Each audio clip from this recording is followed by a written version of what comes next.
আসসালামু আলাইকুম দোস্তরা বন্ধুরা, একটা জিনিস আপনাদেরকে দেখাবো এই মুহূর্তে যে হিন্দুরা একটা আমাদের মাজার আছে, আমাদের পীর সাহেবের মাজার। সেই মাজারটা এখানে কোনো মুসলিম নাই, কিছু নাই, ঠিক আছে। কিন্তু অবশ্যই এই জায়গাটাতে আমাদের মাজারটা তৈরি হয়েছে। এই দেখেন, এই যে মাজারটা তৈরি হয়েছে, আমাদের এই মাজারটা আমাদের সব এখানকার হিন্দু ভাইরা সব আছে। ওদেরকে যে জিজ্ঞেস করে তা ওরা বলতে পারবে। দাদা, এটা কে করছে? এইটা রতন রায়। রতন রায়। মাধা রায়। আচ্ছা, বলুন বলুন।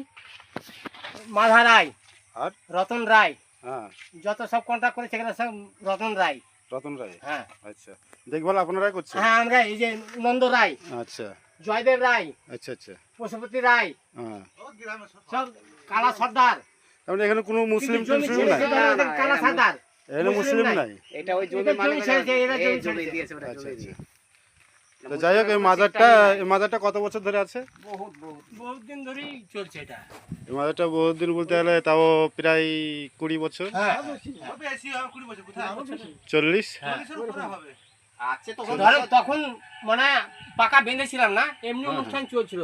পাকা বেঁধেছিলাম এর আগে, তখন এইটাকে এগুলা গাছা ছিল, এগুলা গাছা দিয়েছিলাম, এগুলা ভেঙেছিল আবার তৈরি হয়েছে। তো যাই হোক, দূর থেকে কেউ যদি আপনারা যদি মন করেন যে সাহায্য করব এখানে, হ্যাঁ, তো অবশ্যই সাহায্য করতে পারেন এবং এখানে আসতে পারেন। হ্যাঁ, এসে আপনারা দেখে যেতে পারেন, যোগাযোগ করবেন। এখানকার সব মানুষজন আছে, হ্যাঁ, সব আপনাদেরকে চিনে লিখলেন, দেখলেন ছবিতে, আপনারা চিনতে পারবেন অবশ্যই। তো যাই হোক, এটা রণসাগরের ভিতরেই আছে। রণসাগর বলবেন শিশু ভারতী স্কুলের সোজাসুজি। শিশু ভারত, ভালো করে বলেন ঠিকানাটা। শিশু ভারতী স্কুল, প্রাইমারি স্কুল। হ্যাঁ, তারপর ওইখান থেকে ধরুন চিরাকুটি পাড়া ঢুকে গেলেই হলো, ঢালাই রাস্তা দিয়ে। আচ্ছা, তো বুঝতে পারেন আপনারা ঠিকানাটা যেহেতু দিয়ে দিল। হ্যাঁ, অবশ্যই এই মাজারে চলে আসবেন। এই বাবার নাম কি ছিল? আমরা তখন থেকে পীর বাবা বলি আমরা। যাই হোক, পীর বাবার মাজার বলেই ধরে যে পরিচিত। তো যাই হোক, পীর বাবার মাজারে আসবেন আপনারা, অবশ্যই সহযোগিতা করবেন। এখানে সবারই হাতটা একটু বাড়িয়ে দেবেন, ভালোবাসার একটু হাতটা বাড়িয়ে দেন, বাস। এই পর্যন্তই। আমি ইতি ক্যামেরাম্যান সামানুল, দেখতে পেলেন আমার চেহারাটা।